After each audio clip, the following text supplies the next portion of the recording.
অথবা জামাত কোনো জায়গায় হতো, কোনো জায়গায় চরমনাই হতো কিন্তু সেটা না করে আপনারা সেখানে একজন ব্যক্তি ডাক্তার শাহাদাতকে বানাতে গিয়ে আপনার এই ঢাকারটা প্রশ্ন আসছে। শাহাদাত যদি জায়েজ হয় ঢাকারটাও জায়েজ হবে, আর ঢাকারটা যদি জায়েজ হয় চরমনাইয়ের পীর সাহেবের ওই বরিশালেরটাও জায়েজ হবে। এখন সহজ রাস্তা, ইশরাককে শপথ করিয়ে দিন, চরমনাইয়ের পীরকে শপথ করিয়ে দিন, ঝামেলা এই দুইটা চলে যাক। বাকিগুলো ইমিডিয়েটলি আপনারা নির্বাচন প্রক্রিয়ার মধ্যে চলে আসলে অটোমেটিক তারা নির্বাচিত হয়ে আসবে। এরপরে জাতীয় সংসদ নির্বাচন হতে পারে, অথবা জাতীয় সংসদের পরেও যদি এগুলো হয় তাহলে জাতীয় সংসদ হতে তো আর খুব বেশি দেরি নাই, 5-6 মাস পরে যদি নির্বাচন হয়ে যায়, যেগুলো হচ্ছে এখন। আপনি কোনো জায়গায় একটা অসঙ্গতি পেলে সেটা আপনি ধরাই দেন।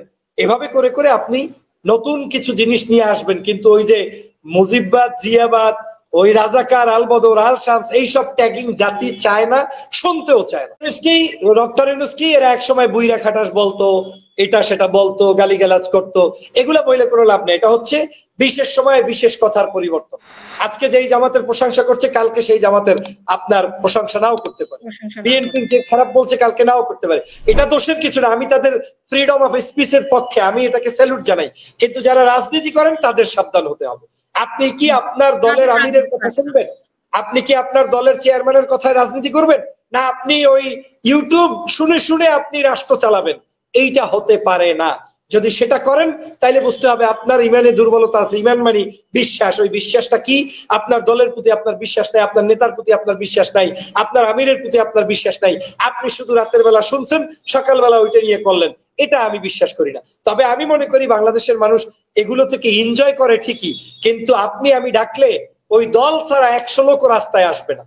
ওই দলই সর্বশেষ মানুষ আনবে, তারাই রাজনীতি চালাবে, এটা বাস্তবতা। চ্যালেঞ্জ দিলে আমি এখন দিলাম, বাংলাদেশের এমন কোন ইউটিউবার নাই, including you, including us, including anybody, যে আপনি চাইলে 1000 মানুষ ঢাকার পথে বিনা পয়সা দিয়া পরিকল্পনা ছাড়া আনতে পারবেন না। সে 1 কোটি মানুষ আপনার ভিডিও দেখলেও আসবে না। কারণ এই মানুষগুলো কেউ জামাত করে, কেউ বিএনপি করে, কেউ চরমনাই করে, কেউ হেফাজত করে। ওই দলের নির্দেশ ছাড়া সে কোথাও যায় না। অতএব এটা বুঝতে হবে। কমন ইস্যুতে আবার সবাই যায়। যেমন শাহবাগে আমরা গিয়েছি আওয়ামী লীগ নিষিদ্ধের জন্য, হাসনাতের চেহারা দেখতে যাই নাই। বিষয়টা বুঝতে হবে। এনসিপির লোকদেরকে দল ভারী করতে যাই নাই, আমরা গিয়েছি বিশেষ ইস্যু আওয়ামী লীগের নিষিদ্ধ করতে হবে। অতএব সেখানে আমরা সবাই গিয়েছি। আবার কালকে যদি দেখি যে আমার বিরুদ্ধাচরণ হয়, যাবো না, পাত্তা দেবো না, সমস্যা কি?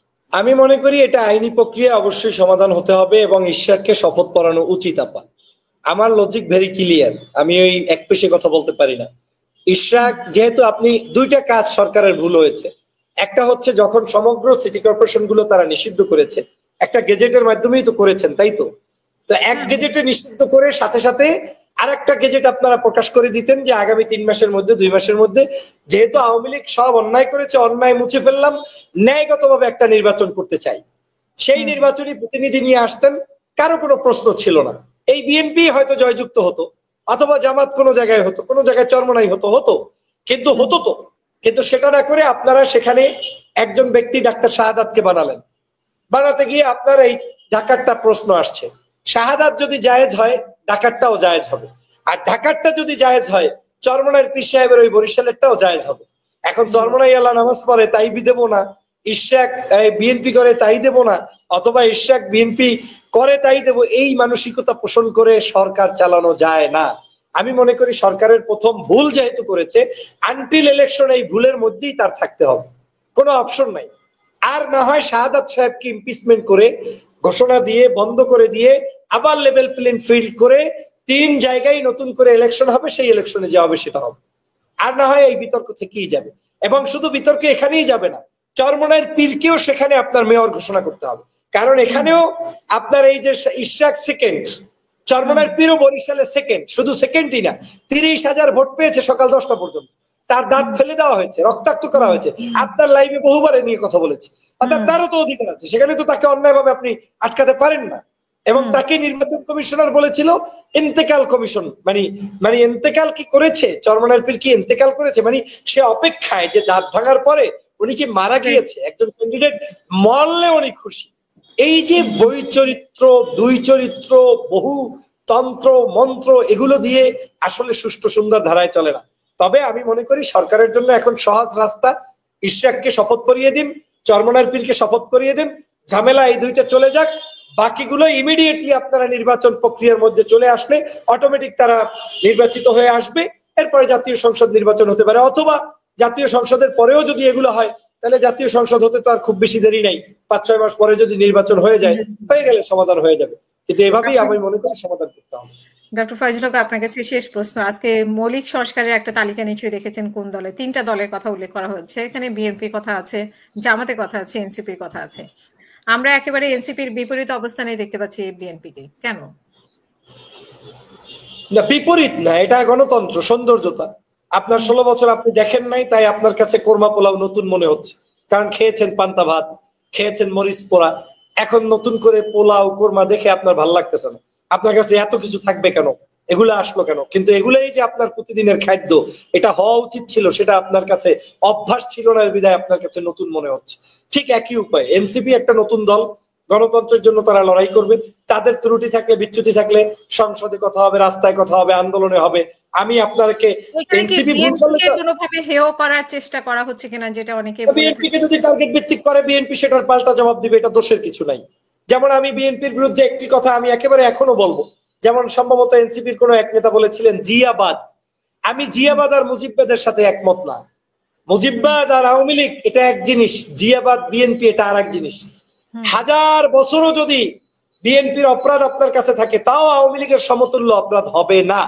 এটা মেনে নিয়ে রাজনীতি করতে হবে। এখন বিএনপি আমার অপছন্দের তাই বলে তাকে যা ইচ্ছা তাই বলো, যা ইচ্ছা গালি দাও, না, এটা হবে না। এই 16 বছর তারা নির্যাতিত ছিল, নিপীড়িত ছিল, নির্যাতনের স্টিমুলার চলেছে। হ্যাঁ, তাদেরকে ভোটের মাসে আপনি হারাতে চাইলে আপনি কৌশল অবলম্বন করতে পারেন। একটা দুর্নীতি পাইলে ধরাই দেন, চোর পাইলে ধরাই দেন, যেগুলো হচ্ছে এখন। আপনি কোনো জায়গায় একটা অসঙ্গতি পেলে সেটা আপনি ধরাই দেন। এভাবে করে করে আপনি নতুন কিছু জিনিস নিয়ে আসবেন। কিন্তু ওই যে মুজিববাদ, জিয়াবাদ, ওই রাজাকার, আলবদর, আল শামস, এইসব ট্যাগিং জাতি চায় না, শুনতেও চায় না। অতএব আমি মনে করি এনসিপির সাথে আমি ব্যক্তিগতভাবে মনে করি কোনো দূরত্বের কিছু নেই, এটা রাজনৈতিক সৌন্দর্যতা থাকুক এনসিপি। তবে এনসিপি কে মুরব্বীদের প্রতি খেয়াল রেখে পথ আগানো উচিত বলে আমি ব্যক্তিগতভাবে মনে করি। কারণ রাজনীতি not for one day, it's 50 years work on your life. আপনার যেই জায়গায় মিনিমাম 50 ইয়ার্স আপনি সার্ভ করতে পারেন। যে লোকটার বয়স 20 বছর, সে 70 বছর পর্যন্ত রাজনীতি করলে 50 বছর রাজনীতি করতে পারে। অতএব সেই জায়গা থেকে আমি মনে করি কথাবার্তা আমাদের সবারই এমন কিছু হওয়া উচিত যাতে দেশের পক্ষে, মানুষের পক্ষে, গণতন্ত্রের পক্ষে থাকে। আর কিছু কিছু শব্দ চয়ন হয়তো আমাদের ভুলভাল হয়ে গেলে সেগুলোকে আমাদের মধ্যেই আবার সংস্কার করা দরকার। তবে কাউকেই আমি শেষ হয়ে যেতে দেখতে চাই না। আমি চাই আওয়ামী লীগ ধ্বংস হয়েছে, এরা ধ্বংসপ্রাপ্ত, এরা যাবে, এরা আবুল আহাবের বংশ চলে গেছে, শেষ। কিন্তু এর বাহিরে যারা আছি, এনসিপি কে থাকতে হবে, জামাত শিবিরকে থাকতে হবে, বিএনপি কে থাকতে হবে, চরমনার ইসলামী আন্দোলন, হেফাজত, সবাইকে থাকতে হবে। এরা সবাই মিলে বাংলাদেশটাকে গঠন করতে হবে। তাতে কেউ যদি একটা সিট পায় পাক, কেউ যদি 100 সিট পায় পাক, কেউ যদি রাষ্ট্র ক্ষমতায় চলে আসে আসুক। এটার জন্যই আমরা আন্দোলন করেছি। আশা করি আপনি বুঝতে পেরেছেন। অসংখ্য ধন্যবাদ ডক্টর ফয়জুল হক, আমাদেরকে সময় দেওয়ার জন্য। আমরা শেষ করবো, আপনার শেষ বক্তব্য প্লিজ আমাদের দর্শকদের জন্য। আপনাকে অসংখ্য ধন্যবাদ। বাংলাদেশের সমগ্র নাগরিককে উদাত্ত আহ্বান জানাবো, আসুন দেশকে গঠন করি এবং সকল ষড়যন্ত্র রুখে দেই। আর সবচেয়ে বড় কথা হচ্ছে, শুনে কানে কান নাই চলে গিয়েছে শুনেছেন, ওই চিলে কান নিয়েছে বলে বসে থাকবেন না, বাস্তবতা মেনে নিবেন। বাস্তবতা হচ্ছে এই, বাংলাদেশে আওয়ামী লীগ আর আসবে না। এখন আপনারা ঐক্যবদ্ধ থাকেন, আপনারা ভালো একটা নির্বাচন করেন, আপনারা একে অপরের সাথে ডায়লগ করেন, তর্ক করেন, কিন্তু যুদ্ধ করিয়েন না। যুদ্ধ আমাদের দেশকে ধ্বংস করে দিবে।